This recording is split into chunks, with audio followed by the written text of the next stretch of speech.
Hello everyone, welcome back to my channel. तो यहाँ पे हम आज देखेंगे हमें 17 नवंबर के द हिंदू में क्या क्या पढ़ना है। तो चलिए स्टार्ट करते हैं।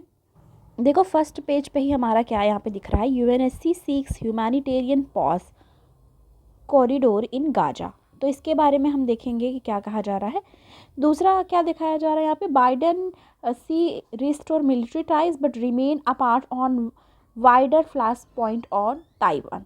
ठीक है, तो आपको पता ही है कि ताइवान को लेके क्या दोनों के व्यू पॉइंट्स अलग रहते हैं और किस तरीके से चाइना को प्रॉब्लम रहती है कि ताइवान के मामले पे या इस सब पे कोई भी इंटरफेयर ना करे। LG gas chamber Delhi need action not more. ठीक है, पोस्चरिंग। तो जो एयर पोल्यूशन है उससे रिलेटेड बात की गई। तो हम एक एक करके देखेंगे। पहले हम यहाँ से स्टार्ट करेंगे। UNSC six humanitarian pause corridor in Gaza. तो क्या कहा जा रहा है, resolution call for protection of civilian. ठीक है, किसको प्रोटेक्ट करने की बात की जा रही है, सिविलियन, यानी कि जो वहाँ पीपल्स रहते हैं। ठीक है, जैसे जनता जो वहाँ की है। ठीक है, but stop short of condemning Hamas attack. जो भी चीज़ें हो रही हैं, अटैक हो रहे हैं, आपको ये पता है इसराइल और क्या वॉर सिचुएशन चल रही है, सबको इस चीज़ से पता ही होगा। US UK Russia obtained from vote. Israel says any pause hinge on the release of hostage. अब यहाँ पे पूरा मामला हम देखेंगे। द यूएन सिक्योरिटी काउंसिल, तो यूएनएससी, अब ये एजेंसी हमारी शॉर्ट नोट बहुत पहले भी बनी है पर टाइम हो गया। आपको ये यूएनएससी के बारे में आपको पता होना चाहिए यहाँ पे कि इसके बारे में हमें जानना है आईआर के पॉइंट ऑफ व्यू से, और आपको पता होगा ऑर्गेनाइजेशन से रिलेटेड भी हमें पढ़ना होता है। तो इसलिए यूएनएससी के बारे में भी इंफॉर्मेशन पता होनी चाहिए आपको। तो क्या कहा जा रहा है, UN security council has called extended humanitarian pause. Humanitarian pause की बात करी गई है in the Gaza strip. The first time in has broke it silence since the latest round of bloody conflict between Israel and Hamas. तो पहली बार इन्होंने अपनी चुप्पी तोड़ी है। जो ये वॉर सिचुएशन है इजराइल एंड हमास पे, started last month, जो कि स्टार्ट हुआ। Israel however indicate that such pause would not be possible till the hostage held by Hamas are released। तो बोल रहे हैं कि ये पॉज नहीं हो सकता। एक तरीके से उन कह रहे हैं कि ये पॉसिबल नहीं है क्योंकि जो होस्टेज है वो किया जा रहा है हमास के द्वारा। जब तक वो रिलीज़ नहीं कर देता है जो भी बंदी है तब तक वो नहीं करेगा। Resolution prepared by Malta and adopted with 12 voters in favor of calls for urgent and extended humanitarian pauses and corridor throughout the Gaza Strip। तो मतलब क्या चीज़ें चल रही हैं ये आपको पता है, बस ये आपको यहाँ से जानना है कि जैसे कई बार होती है ना कि कोई भी एजेंसीज जो है या कोई भी ऑर्गेनाइजेशन है उन्होंने इस चीज़ पे बोला कि नहीं, तो यूएनएससी ने पॉज लगाने को बोला है ह्यूमैनिटेरियन कॉज के बेसिस पे। ये लाइन यहाँ पे याद रखनी है आपको। क्या कहा जा रहा है, it needs to be long enough for us to able to mobilise resources once upon have enough fuel for people who get what they need. ठीक है, यूएनएससी सेक्रेटरी जनरल ने ये चीज़ बोली है। The resolution call on all parties to comply with the international humanitarian obligation. ठीक है, notably with the regard with the protection of civilian, कि कैसे प्रोटेक्शन दिया जाए सिविलियंस को, स्पेशली चिल्ड्रंस को। ठीक है, ये लाइन याद रखनी है। It is also called for immediate and unconditional release of all hostage, मतलब जिनको कैद किया, जिनको बंदी बनाया गया, जिनको ठीक है उनको रिलीज़ करने की भी बात यहाँ की गई है। ओवर 230 हॉस्टेज किए गए हैं। ठीक है, 230 हॉस्टेज किए गए हैं, are believe to be held by Hamas. ठीक है, तो ये याद रखना है। However resolution stop short of condemning the brutal cross border attack by Hamas militant on October 7 which left around 1200 dead as per Israeli authorities. तो उन्होंने बताया कि क्या चीज़ें चल रही हैं। ठीक है, तो हॉस्टेज और वहाँ बंदी बनाया गया है वो सब रिलीज़ करने की बात भी की जा रही है। आगे देखेंगे। ये आपको पता है दिल्ली और एनसीआर एरिया में यार मोस्टली ज़्यादा तो दिल्ली अफेक्टेड है, उसके बाद नोएडा, और यहाँ सबकी एयर क्वालिटी जो AQI होता है वो कितना ज़्यादा इंक्रीज़ हुआ है। तो उसके लिए बोला जा रहा है gas chamber Delhi needs action, कि दिल्ली एक्शन में एक्शन लेने की ज़रूरत है। Not posturing LG says air quality worsen, तो मतलब एयर क्वालिटी जो है वो बहुत ज़्यादा वहाँ पे बिगड़ चुकी है। ठीक है, देखो मिस्टर सक्सेना जो है उन्होंने कमेंट किया है on the day when Delhi air quality index AQI। ठीक है, ये तो पता होगा आपको सबको AQI उसका फुल फॉर्म क्या है यहाँ पे दिया हुआ है, जो कि ऑलरेडी आपको पता होगा, air quality index deteriorated to the severe category, ठीक है, severe category from very poor. तो मतलब बता रहे हैं कि पहले वेरी पुअर था, अभी सीवियर कंडीशन में चला गया है दिल्ली का एयर क्वालिटी इंडेक्स रजिस्टर्ड एयरलियर। अब ये सारी जो इसमें दे दिया गया है कि economic policy 2022-2023 tabled in parliament, क्या चीज़ें हुई क्या नहीं, आम आदमी पार्टी और ये सारी चीज़ें, आर्टिफिशियल रेन की बात की गई थी। पर आप देख लो ये पिक्चर से ही आपको पता चलेगा पोल्यूशन, ये फॉग नहीं है, ये पोल्यूशन है, ठीक है। आगे आएंगे, एडिटोरियल वाला पेज आया है जिससे बात की जा रही है challenging the electoral bond scheme. तो ये देखेंगे इलेक्टोरल बॉन्ड स्कीम की बात यहाँ पे की जा रही है, इलेक्टोरल बॉन्ड स्कीम EBS। क्या कहा जा रहा है, political parties in India have traditionally been averse to any sort of public scrutiny of this rules and application. अब यहाँ से देखो ये सारी चीज़ें तो है, पर हमें यहाँ से देखना है, civil society has been campaigning, किस चीज़ की कैंपेन करना है, for long to empower voters by improving her access to background information on the candidate in the electoral fray to bringing about greater transparency। तो greater transparency मतलब transparency को बढ़ाने की बात की गई है। in the obscure domain of political funding, in this the instrument of public interest litigation यानी कि PIL deployed to good effect। the campaign is premised on the citizen democratic right, कि सिटीजन की ये क्या है, डेमोक्रेटिक राइट है, किस चीज़ के लिए, right to information, RTI, right to information, which is integral to fundamental rights to speech and expression under the constitution. अब देखो ये लाइनें यहाँ से इंपॉर्टेंट है, जैसे कि किसी भी कैंडिडेट के बारे में उनको पूरी इन्फॉर्मेशन होनी चाहिए, ठीक है, जो इलेक्शन में लड़ रहा है उसके लिए इनको राइट टू इन्फॉर्मेशन है, ठीक है, जानने का अधिकार है, ठीक है। All about the fundamental rights यहाँ बात की जा रही है, आपको लक्ष्मीकांत में फंडामेंटल राइट्स का पूरा चैप्टर है वो आपको पढ़ना है अच्छे से। फिर क्या कहा जा रहा है, दूसरा पॉइंट यहाँ से क्या कहा जा रहा है, डेमोक्रेटिक राइट है, ठीक है, इन्फॉर्मेशन के लिए तो हमें पता है, इंटीग्रल पार्ट है, और स्पीच एंड एक्सप्रेशन की भी, ठीक है, कि वो बोल सकते हैं और अपने आप को एक्सप्रेस कर सकते हैं, राइट इन्फॉर्मेशन है वो कैंडिडेट के बारे में। तो ये सारी चीज़ें हैं। अब आपको बताना है स्पीच एंड एक्सप्रेशन किस आर्टिकल में बात की गई है, डायरेक्टली और इनडायरेक्टली। ओके, यहाँ पे देखो, United progressive alliance government had device the electoral trust scheme, जो कि 2013 की बात की, क्रिएट किया गया था, smoke screen between political party and corporate donors के बीच में। National democratic alliance NDA succeeding government came up with the far more ambitious and ingenious electoral bond scheme लाया उन लोगों ने। To begin with foreign contribution regulatory act FCRA बहुत बार discussion होता है इसका, तो ये हमको पता होना चाहिए मेंस के पॉइंट ऑफ व्यू से भी। was retrospectively amended throughout the financial year 2006 to permit Indian subsidiaries of foreign companies to donate to political parties, ठीक है, क्या कर सकते हैं, पॉलिटिकल पार्टी को डोनेट कर सकते हैं, and save the Bharatiya Janata Party BJP and Indian Congress from imminent disqualification for having violated the ban on acceptance of foreign contribution. तो पहले क्या था कि फॉरेन कॉन्ट्रीब्यूशन वो नहीं ले सकते।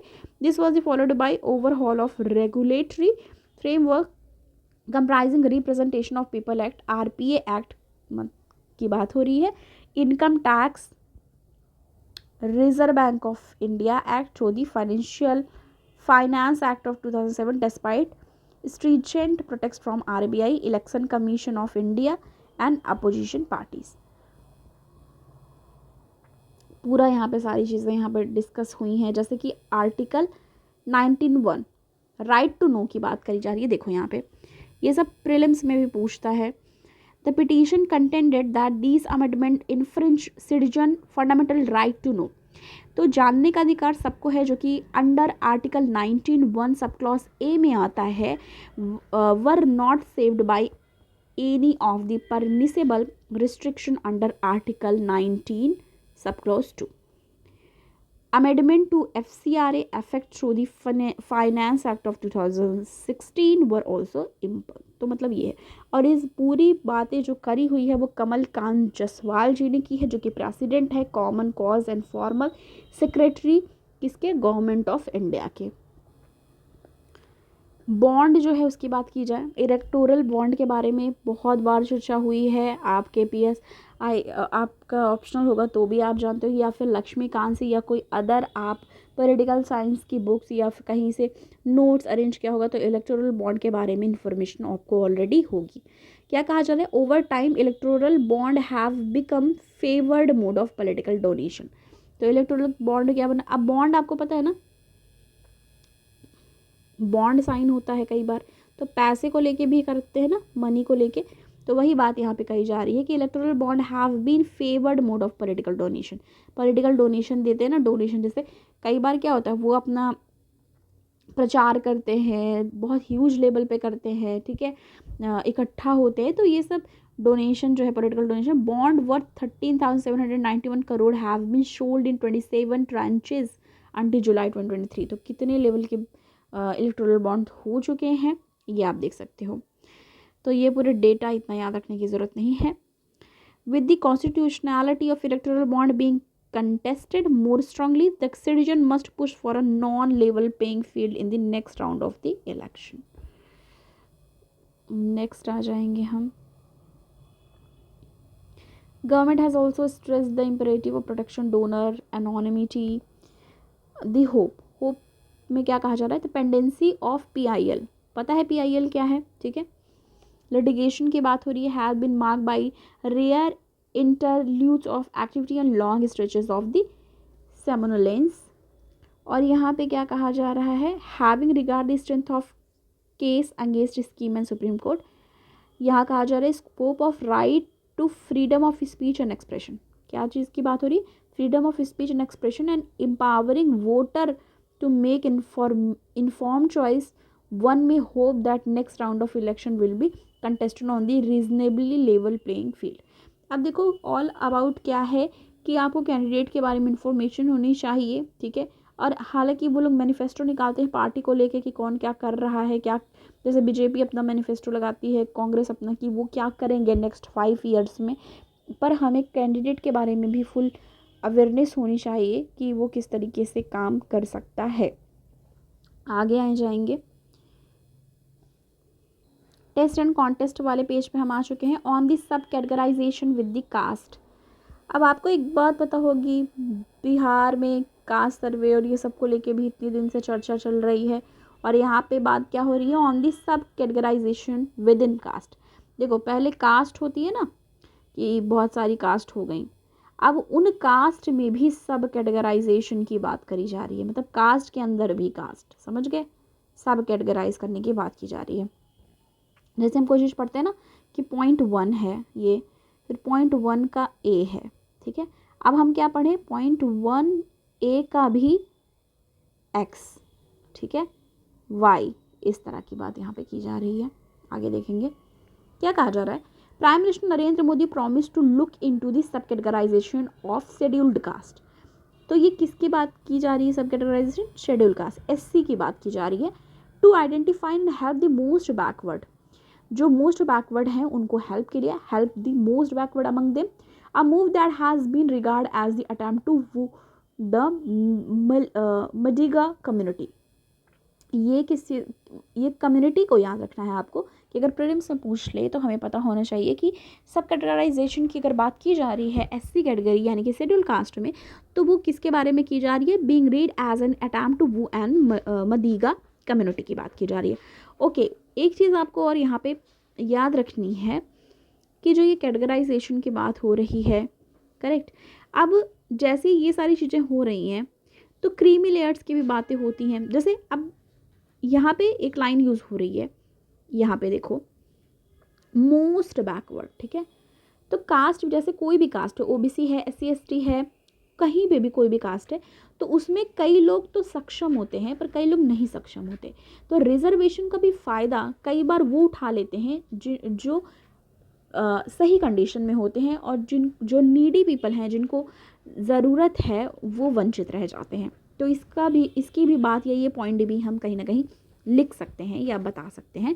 Multiple state have tried to bring in reservation law at the state level in a bid to सब categorisation of SC and decide on a separate quantum of reservation for these subcategorization within the umbrella of scheduled caste. However, all plans are held up at the Supreme Court from its larger constitutional bench to decide the matter. तो decide कौन करेगा ये पता चल गया यहाँ से. Legal experts have pointed out the necessity to have concrete data to support subcategorization. तो लीगल एक्सपर्ट ने क्या कहा है, पॉइंट आउट किया है कि नेसेसिटी क्या है, the necessity to have concrete data to support subcategorisation, कि सबकैटेगराइजेशन को सपोर्ट करना है तो उसके लिए कंक्रीट डेटा होना चाहिए. सबकैटेगराइजेशन लीगल है कि नहीं, ऐसे ऐसे बहुत सारी बातें यहाँ पर कही जा रही हैं. बीजेपी ने क्या बोला, मध्यकास्ट are the most populous of all SC communities हैं वो स्टेट, but claimed their share of representation was बिगिन taken by the another community, जैसे कि मलास. तो उनमें भी कैटेगरीज होती हैं. अब कई लोग तो पहली बार ही सुन रहे होंगे, ठीक है, या हमें बहुत सारी सब कैटेगरी के बारे में नहीं पता है. हमें जैसे पता होता है कि हाँ एससी हो गए, एसटी हो गए, ओबीसी हो गए, जनरल हो गए, ठीक है, पर हमें नहीं पता होता कि इनके अंदर में भी कौन कौन से कम्युनिटी हैं, ठीक है. तो ये है, इज सब कैटेगराइजेशन लीगल, क्वेश्चन मार्क यहाँ लगा हुआ है. क्या कहा जाए, इन द लास्ट 2 डिकेड, पिछले लास्ट 2 डिकेड में क्या हुआ, मल्टीपल स्टेट लाइक पंजाब हो गया, बिहार हो गया, Tamil Nadu have try to bring in reservation law at the state level in a bid to sub categorise SC, ठीक है, सब कैटेगराइज किस चीज़ को करने की बात की जा रही है, एससी शेड्यूल कास्ट को, and decide on a separate quantum of reservation for the subcategorize within the umbrella of scheduled caste. तो मतलब बताया जा रहा है कि पंजाब, बिहार एंड तमिलनाडु ने अटैम्प्ट किया कि हाँ ऐसा वो करें. However all plan are held up in the court as supreme court form its larger constitutional bench to decide the matter.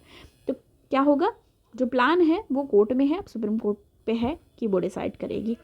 The issue first reached the court when Andhra Pradesh government, ये line याद रखनी है आपको, क्योंकि कोई भी चीज़ फर्स्ट बार कब हुई और लेटेस्ट क्या हुआ यही जानना होता है हमें कोई भी आंसर बनाने के लिए, या क्वेश्चन भी इसी ट्रेंड को फॉलो करता है अगर आप भी PYQs उठा के देखेंगे. तो क्या कहा जा रहा है, the issue first reach to the court when Andhra Pradesh government in 1996, मतलब पहली बार कब ये जो इशू है, जो ये है वो कोर्ट कब पहुंचा, 1996 1996 में. Formed a 1 man commission of justice Ramchandra Raju which recommended सब कैटेगराइजेशन ऑफ एससी. तो वहाँ पे सब कैटेगराइजेशन ऑफ एससी की बात की गई. State based on evidence that some communities were more backward, कि जैसे बता रहे कि कुछ कैटेगरीज मोर बैकवर्ड हैं, मतलब ज़्यादा पिछड़ी हुई हैं, and had less representation than others, और उनका रिप्रेजेंटेशन भी कम है. अब ये लाइन यहाँ से आपको समझनी होगी, मोर बैकवर्ड का मतलब ये कहा जा रहा है इनका, ये कुछ कम्युनिटीज़ ऐसी हैं जो ज़्यादा ही बैकवर्ड हैं उन्हीं में, और उनका रिप्रेजेंटेशन भी कम है अदर जो हैं उसी में उनके comparison. When the state government try to implement this recommendation the matter went to the judiciary. अब वो क्या हुआ, जब स्टेट करने लगी कि हाँ वो ऐसा करेगी, उनको प्रेफरेंसेस देगी, तो वो मैटर चला गया जुडिशरी में, ठीक है, कोर्ट में. Eventually making it way to the supreme court, फिर वो पहुंच गया सुप्रीम कोर्ट में कब, 2004 में. Held that the state did not have power to unilaterally subcategorize community in the list of the. अब यही लाइन हमारे यहाँ से इंपॉर्टेंट हो गया. देखो इंपॉर्टेंट वही होता है जहाँ हम स्टार बनाते हैं, पूरी चीज़ें पढ़नी है पर हमें खोजना पड़ता है कि कहाँ से चीज़ें आ सकती हैं. क्या कहा जा रहा है, स्टेट नहीं डिसाइड कर सकती, ठीक है, यूनिलेटरली, वो भी unilaterally state will not decide, ठीक है. स्टेट डिड, उस समय क्या बोला गया 2004 में, वो हम देखेंगे. State did not have the power, मतलब स्टेट के पास पावर नहीं है कि वो यूनिलेटरली सब कैटेगराइजेशन अगर करना है कम्युनिटी को, किसी भी, जैसे एससी को लेके हो गया या एसटी को लेके हो गया, वो नहीं डिसाइड कर सकती इन द लिस्ट ऑफ एससी और शेड्यूल ट्राइब. और वो अगर बिलोंग करता है एससी एसटी के लिस्ट से तो वो डिसाइड नहीं कर सकती है. ये लाइन याद रखनी है हमको. The Constitution has provided that these lists can only be made by Parliament and notified by the President. इसको किसके द्वारा बनाया जा सकता है, इस लिस्ट को तैयार किया जाएगा पार्लियामेंट के द्वारा और नोटिफाई होगा प्रेसिडेंट के द्वारा. तो ये सारी लाइनें बहुत ज़्यादा इंपॉर्टेंट हैं. हम अपने सिलेबस को देखते हैं उसमें भी और ट्रेंड में भी चल रहा है अभी. तो क्या कह रहा है, however while hearing a challenge to Punjab attempt at doing the same. उसके बाद पहले कौन किया, सबसे पहले आंध्रा ने. कब किया आंध्रा ने, यहाँ पे हमने देखा 1996 में. 2004 में वो सुप्रीम कोर्ट पहुंचा। उन्होंने क्या कहा कि ये स्टेट यूनिलैटरली नहीं डिसाइड कर सकती है, पार्लियामेंट में ये लिस्ट बनेगी, फिर प्रेसिडेंट की क्या लगेगी, नोटिफिकेशन, मतलब नोटिफाई करेगा प्रेसिडेंट। अब जब पंजाब का आया, पंजाब में सेम चीज़ें हुई, तो क्या हुआ, 5 जज बेंच बना, जस्टिस अरुण मिश्रा जो है 2020 में जजमेंट दिया, deciding on the quantum of benefit in the list of SC/ST already notify would no amount to tinkering with it and its state could do even contradiction. The 2020 judgment has also been referred to larger. ये हो गया, ठीक है। How close have government come, क्या क्या हुआ, government कहाँ तक पहुँची है, तो यहाँ देखो, it initiated dialogue with the law minister and in 2005 क्या हुआ, पहले शुरू से देख लेते हैं। Even as a question of whether Supreme Court SC है, not Supreme Court, even as the question of whether SC subcategorization can be done, it pending with the Supreme Court in 2004 judgment has pushed the union government to explore legal options for the same. अब पहले क्या हुआ, initiated dialogue जो हुआ, law ministry ने 2005 में क्या कहा, attorney general of India AGI had opined that it was possible to subcategorize SC schedule caste, ठीक है, कि पॉसिबल है। The AGI at the time has said that any such classification could be allowed only if there was, ऐसा किया जा सकता है अगर there was unimpeachable evidence to indicate a necessity, ठीक है। AGI has added that constitutional amendment could be brought into the facility. अब देखो, ऐसे हम अगर पूरा डिस्कस करते हैं तो हमारा जो टाइम है वो बहुत बढ़ जाता है, वीडियो की लेंथ बढ़ जाती है, तो हम इसलिए शॉर्ट में डिस्कस करते हैं। अब जैसे आर्टिकल 341 में क्या कहा जा रहा है, constitution of India to allow for it but both national commission schedule caste NCSC and national commission for schedule tribe NCST open the constitutional amendment was not necessary.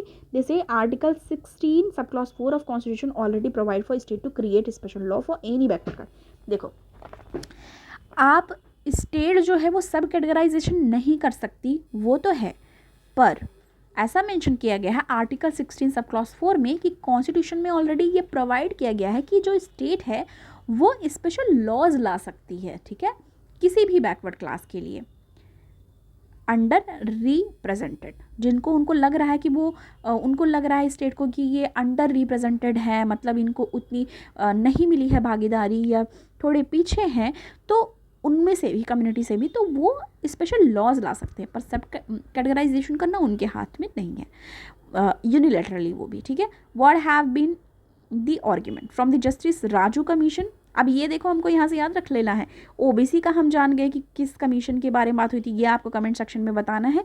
OBC का हम जान गए किस कमीशन से रिलेटेड है, या हम जान गए कि क्या क्या चीज़ें हैं, पर हमें यहाँ से ये लाइन याद रखनी है कि राजू कमीशन किससे रिलेटेड है, SC सब कैटेगराइजेशन से रिलेटेड, अगर आए तो हमें पता होना चाहिए। आगे आ जाएंगे, व्हाट नेक्स्ट पे बात ये सब करी गई है, तो मतलब हमने मोस्ट ऑफ दी चीज़ें जो है वो डिस्कस कर लिया है। How was the first vaccination for chikungunya approved, तो आप देख रहे हो चिकनगुनिया, डेंगू, ये सब बहुत ज़्यादा फैला हुआ है। How was the first vaccination for chikungunya approved, तो हम इसका समरी देखेंगे क्योंकि हम इसे डिस्कस करते हैं, वीडियो बहुत लंबी हो जाती है। On November 9 world first vaccination for chikungunya was approved, तो ये लाइन यहाँ से इंपॉर्टेंट हो जाती है कि November 9 को क्या हुआ, वर्ल्ड का फर्स्ट वैक्सीन चिकनगुनिया का अप्रूव हो गया है by food and drug administration FDA की तरफ से। इंपॉर्टेंट लाइन, प्रीलिम्स में क्वेश्चन बन सकता है। वैक्सीन हैज़ बीन डेवलप्ड, किसके द्वारा डेवलप की गई है ये वैक्सीन, यूरोपियन वैक्सीन मैन्युफैक्चरर वेलनेवा, ठीक है। तो November 9 को वर्ल्ड की फर्स्ट वैक्सीन चिकनगुनिया के लिए अप्रूव हो गई है। चिकनगुनिया की बात अगर करी जाए, categorised by severe joint pain, इसमें क्या होता है, जिसको चिकनगुनिया होता है जॉइंट पेन होती है, वो भी सीवियर जॉइंट पेन होता है उसको, इम्पेयर्ड मोबिलिटी होती है, कम विद द फीवर, और इसके साथ फीवर भी आता है। वायरल इन्फेक्शन है ये एक तरह का, और कौन सा viral infection, CHIKV, transmitted primarily by the Aedes aegypti and Aedes albopictus mosquito से होता है। एडिस एजिप्टी डेंगू का भी होता है, तो वो जो फीमेल होती हैं उसमें, और यहाँ पे क्या बात हो रही है, चिकनगुनिया कौन से मच्छर से होता है, कौन से मॉस्किटो से होता है? तो Aedes aegypti and Aedes albopictus mosquito से। प्रिवेंशन में अगर देखें कि कैसे हम प्रिवेंट कर सकते हैं खुद को, तो मॉस्किटो कंट्रोल एक्टिविटीज़ ला सकते हैं, जैसे कि mosquito control activities primarily falling under the public health outreach and routine civic maintenance. मतलब साफ़ सफाई का ध्यान रखना है, पानी जमा ना हो या फिर छिड़काव कर दो, ये सब से हम प्रिवेंशन पे फोकस कर सकते हैं। अब यही चीज़ें बहुत ही डिटेल्ड में बताई गई हैं, पर वीडियो हमारी बहुत लंबी है, तो हमने शॉर्ट में जो डिस्कस किया उसी से रिलेटेड पूछ सकता है। और हमारा मेन मोटो यहाँ से ये जानना था कि वैक्सीन को अप्रूव कर दिया गया है चिकनगुनिया के लिए, क्योंकि ये आजकल बहुत ज़्यादा फैला हुआ है। आगे देखेंगे, आपने देखा होगा इंडिया जो है वो फाइनल में पहुँच गई है। क्रिकेट की अगर बात करें तो यहाँ पे देखो एक पिक्चर दिखा रहा है कि अब जो फाइनल मैच है वो कहाँ होने वाला है, अहमदाबाद में। तो सारे क्रिकेटर्स वहाँ पे पहुँच चुके हैं, जो कि आई थिंक 19 नवंबर को है। जो क्रिकेट देखते होंगे उनके लिए वर्ड ऑफ दिस। अब आपको पता है कि 20 ईयर्स का रिकॉर्ड भी सचिन का कोहली ने तोड़ दिया है। हालांकि इस तरह के क्वेश्चन हमारे में नहीं आएंगे, फिर भी जस्ट फॉर दी नॉलेज आप जान सकते हो, क्या पता किसी अदर स्टेट PSC एग्ज़ाम में पूछ ले। तो वो बन गए हैं, सचिन का रिकॉर्ड उन्होंने 20 ईयर्स का तोड़ दिया है। 50th सेंचुरी थी उनकी, स्टेट PSC में पूछ सकता है, तो इसलिए आप जान लो। UPSC में तो हालांकि नहीं पूछता। आगे आ जाएंगे, ये स्पोर्ट्स का है। इसमें क्या है, सामी मेजोकुलस मैक्सिमस एंड आपको पता है 7 विकेट्स लिए सामी ने, ठीक है। तो इसके लिए भी एक बहुत ही अच्छी बात है, जो कि इंडिया फाइनल में पहुंच गई, एक अच्छा उनकी परफॉर्मेंस रही। साइंस के पेज में हमारा है Palestinian trauma from a mental health perspective. ये इसमें मेंटल हेल्थ की बात पूरी की गई है, जो कि हम कई बार मेंटल हेल्थ पर डिस्कस कर चुके हैं। अब यहाँ पैलेस्टीन ट्रॉमा की बात की जा रही है, मतलब जो वॉर सिचुएशन है उस पर वुमेन हो गई, ठीक है, चिल्ड्रंस हो गए। हालांकि हम स्पेसिफिक चिल्ड्रन की बात अगर कर ले, वुमेन मेन सब लोग वहाँ पे जो हैं ओल्ड एज के जो हैं वो सब सफ़र कर रहे होंगे मेंटल हेल्थ पर्सपेक्टिव की अगर बात करो, क्योंकि ऐसी सिचुएशन में बहुत ज़्यादा डिफ़िकल्टीज़ हो जाती है। It is better to eat plant based food than rely on meat. तो कहा जा रहा है कि प्लांट बेस्ड फूड को ज़्यादा प्रेफरेंस देनी चाहिए कंपैरिजन मीट से। ये भी यहाँ पे बात कीजिए। तो बस ये हमारा लास्ट पेज था, जो कि हमें डिस्कस किया और सारी चीज़ें, और चीज़ें रिपीट होती रहती, तो आपको ये नहीं सोचना है कि हमारा कुछ छूट गया है। और हम लास्ट में कंपाइलेशन करते हैं, जो भी कोचिंग इंस्टीट्यूट वाले प्रोवाइड करते हैं, तो हमारा कुछ नहीं छूटता है, हम साल भर का कवर करके जाते हैं। और ज़्यादातर आपको हमेशा सिर्फ करंट अफेयर ही दिन रात बैठ के नहीं करना है, स्टैटिक पे फोकस कीजिए, क्योंकि उससे भी आपको नंबर जो है आप देखोगे PYQ ट्रेंड, तो आपको समझ में आएगा। तो बस थैंक यू सो मच, ये था हमारा आज का वीडियो। अगर वीडियो आपको पसंद आए तो प्लीज़ लाइक करें, ज़्यादा से ज़्यादा लोगों को शेयर करें, और चैनल पर अगर आप नए हैं तो प्लीज़ सब्सक्राइब करना ना भूलें। मिलती हूँ नेक्स्ट वीडियो के साथ। Thanks for watching.